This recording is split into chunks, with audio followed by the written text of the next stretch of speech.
Hai, Assalamualaikum warahmatullahi wabarakatuh. Selamat pagi dan salam sejahtera untuk kita semua. Apa kabar kalian hari ini? Semoga semua sehat dan baik-baik saja ya. Pada video pembelajaran kali ini, Bapak akan mengajak kalian untuk belajar tentang partikel penyusun benda dan makhluk hidup. Agar kita semua dimudahkan dalam belajar dan memahami pelajaran, marilah kita berdoa menurut agama dan kepercayaan kita masing-masing. Berdoa dimulai. Berdoa selesai. Setiap benda tersusun atas bagian-bagian yang terkecil, yang tidak dapat dibagi-bagi menjadi bagian yang lebih kecil lagi. Nah, apa saja bagian penyusun benda tersebut? Mari kita pelajari bersama-sama. Adapun tujuan pembelajaran yang ingin kita capai adalah: 1. Menjelaskan partikel penyusun benda dan tubuh makhluk hidup. 2. Menjelaskan atom dan partikel penyusun atom. 3. Menjelaskan teori perkembangan atom. 4. Menghubungkan proton, neutron, dan elektron dalam atom melalui nomor atom dan nomor massa. 5. Menjelaskan terbentuknya ion. 6. Menganalisis pentingnya fungsi ion dalam tubuh manusia. Dan 7. Menjelaskan proses pembentukan ikatan kovalen.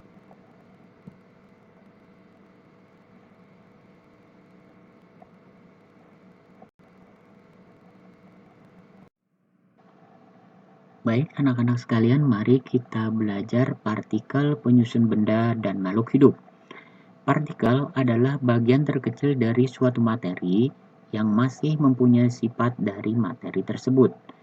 Partikel dapat berbentuk atom, molekul, ataupun ion. Unsur adalah zat tunggal yang tidak dapat diuraikan lagi menjadi zat yang lebih sederhana melalui reaksi kimia biasa. Unsur tersusun dari atom-atom sejenis. Unsur ada dua macam, yaitu unsur logam, contohnya besi dan aluminium dan lain-lain. Sedangkan yang kedua adalah unsur non-logam. Contohnya adalah karbon, nitrogen, hidrogen, dan lain sebagainya.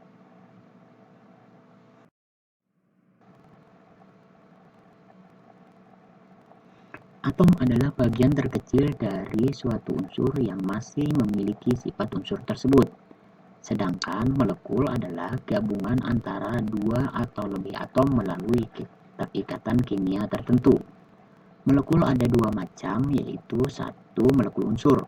Molekul unsur jika penyusunnya merupakan gabungan dari dua unsur atau lebih yang sama jenisnya. Contohnya, unsur H ditambah unsur H menjadi H2. Atau O ditambah O menjadi O2.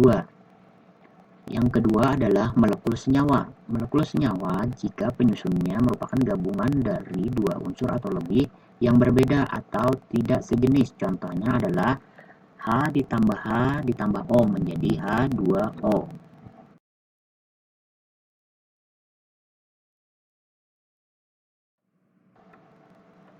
Anak-anak sekalian, senyawa adalah zat tunggal atau unsur yang merupakan gabungan dari minimal dua unsur yang berbeda yang memiliki sifat berbeda dengan unsur penyusunnya. Contohnya, H ditambah O menjadi H2O, dan Na ditambah Cl menjadi NaCl. Ion adalah atom yang bermuatan listrik. Ion positif disebut kation. Contohnya adalah H+. Ion negatif disebut anion. Contohnya adalah Cl-.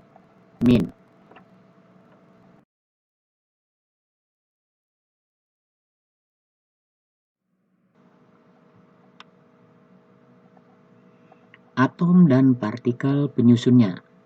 Partikel penyusun atom atau partikel subatom terdiri dari 3 macam.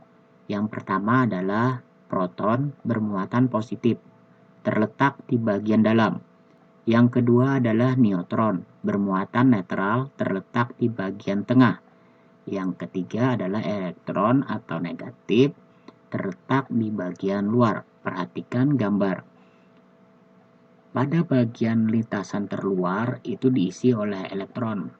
yang disebut dengan kulit atom. Kemudian pada bagian dalam atau inti atom itu ada diisi oleh proton dan neutron. Perkembangan teori atom. 1. Teori John Dalton. Dalton berpendapat bahwa atom sebagai bola kecil dan merupakan bagian terkecil yang tidak dapat dibagi-bagi. Yang kedua, setiap unsur terdiri dari atom-atom yang identik atau satu sama lainnya sama. Yang ketiga adalah atom-atom dapat bergabung membentuk molekul. Yang keempat, atom tidak dapat diciptakan dan tidak dapat pula dimusnahkan.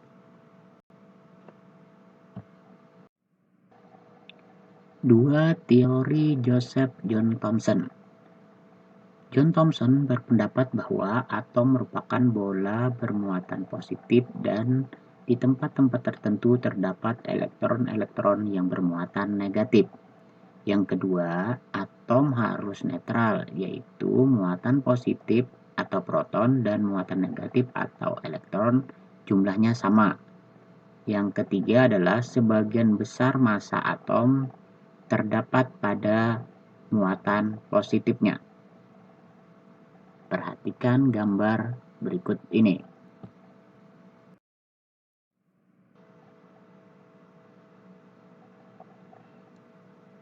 Yang ketiga adalah teori atom Ernest Rutherford. Rutherford berpendapat bahwa satu atom berbentuk bola yang di tengah-tengahnya terdapat inti atom yang merupakan pusat muatan positif dan pusat massa, sedangkan elektron-elektron bergerak berputar mengelilingi inti atom. Yang kedua adalah inti atom dikelilingi oleh elektron dengan pengaruh gaya tarik-menarik atau gaya Coulomb. Yang ketiga, secara keseluruhan atom bersifat netral, yaitu jika proton dan elektron yang mengelilingi inti atom jumlahnya sama.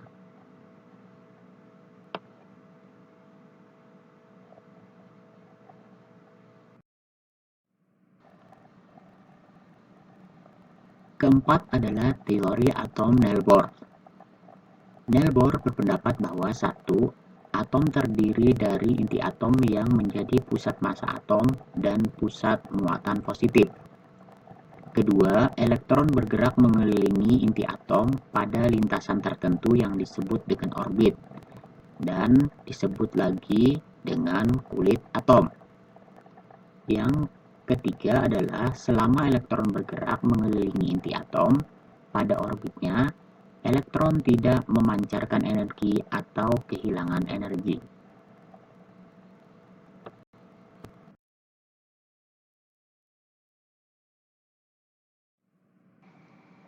Baiklah anak-anak sekalian, sekarang mari kita pelajari hubungan proton, neutron, dan elektron dalam atom. Perhatikan gambar berikut ini. X dilambangkan dengan suatu unsur, sedangkan A adalah nomor massa, Z adalah nomor atom.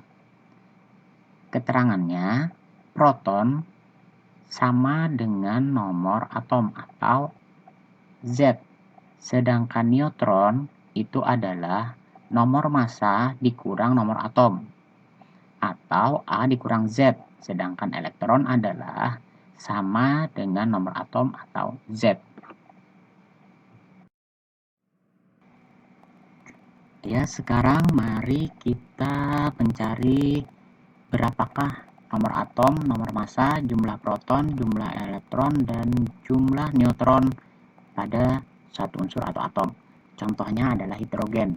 Hidrogen di sini unsurnya ada tertulis 4 dan 2. Maka untuk menyelesaikan masalah tersebut, kita jawab berapakah nomor atomnya? Nomor atom H adalah sama dengan Z, yaitu 2. Sedangkan nomor massanya sama dengan A, yaitu 4. Jumlah protonnya atau P sama dengan nomor atom, jadi 2 juga. Jumlah elektron atau E sama dengan nomor atom juga 2. Jumlah neutron yaitu nomor massa dikurangi dengan nomor atom, yaitu 4 dikurang 2 sama dengan 2.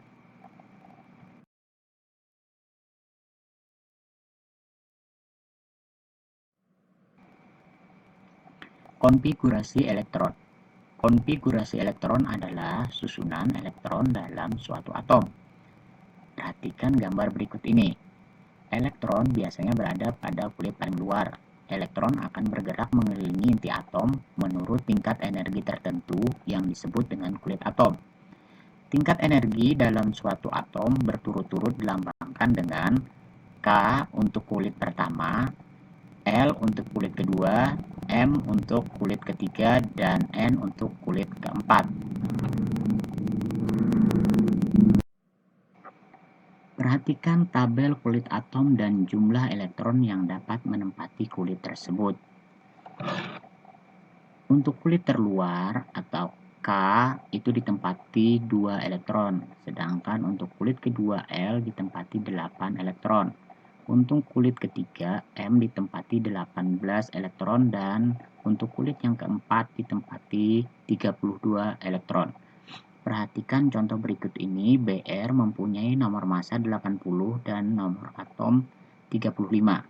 Tentukanlah susunan elektron atom pada tingkat energi. Mari kita jawab. Jumlah elektron sama dengan nomor atom, berarti 35. K-nya 2, L-nya 8, M-nya 18, dan N-nya sebanyak 7. Sekarang mari kita pelajari lagi terbentuknya ion. Perhatikan contoh berikut ini. Natrium mempunyai nomor massa 24 dan nomor atom 11. Natrium mempunyai elektron sebanyak 11 elektron. Berarti susunan tingkatan energinya adalah K sama dengan 2 elektron, L sama dengan 8 elektron, dan M sama dengan 1 elektron. Berarti pada kulit terakhirnya dia mempunyai 1 elektron. Pada unsur natrium, kulit atom M hanya terisi 1 elektron saja, sehingga atom natrium menjadi tidak stabil. Agar atom stabil, maka natrium harus mempunyai elektron pada kulit terluarnya 8. Dengan demikian, maka natrium memerlukan 7 elektron. Alternatif yang lain adalah natrium harus melepaskan 1 elektron pada kulit terluarnya. Untuk menerima 7 elektron sangatlah sulit, sehingga atom Na akan cenderung untuk melepas 1 elektron. Sehingga atom Na akan menjadi bermuatan positif, atau bisa kita tulis dengan Na+. Yang berarti atom Na bermuatan listrik sehingga disebut ion.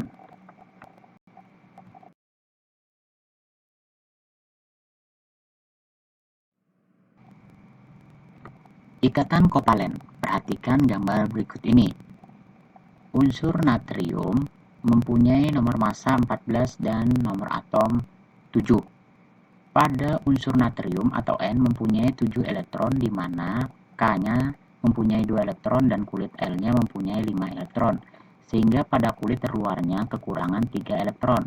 Agar nitrogen stabil, maka nitrogen akan menggunakan 3 pasang elektron secara bersama-sama dengan nitrogen yang lain.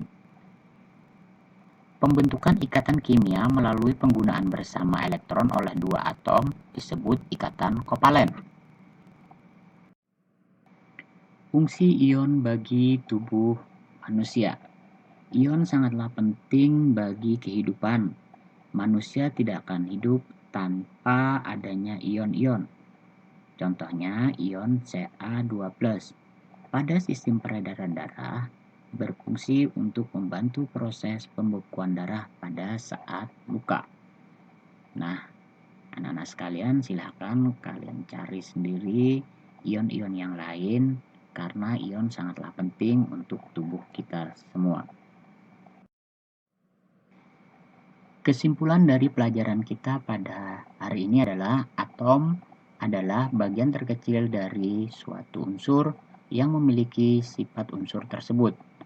Sedangkan molekul adalah gabungan antara 2 atau lebih atom melalui ikatan kimia tertentu. Sedangkan ion adalah atom yang bermuatan listrik. Demikianlah pembelajaran kita hari ini. Bapak harap kalian semangat belajar di rumah, jaga kesehatan, dan ikuti protokol kesehatan. Kerjakan tugas dengan sungguh-sungguh dan jangan menunda-nunda. Wassalamualaikum warahmatullahi wabarakatuh. Selamat pagi dan salam sehat.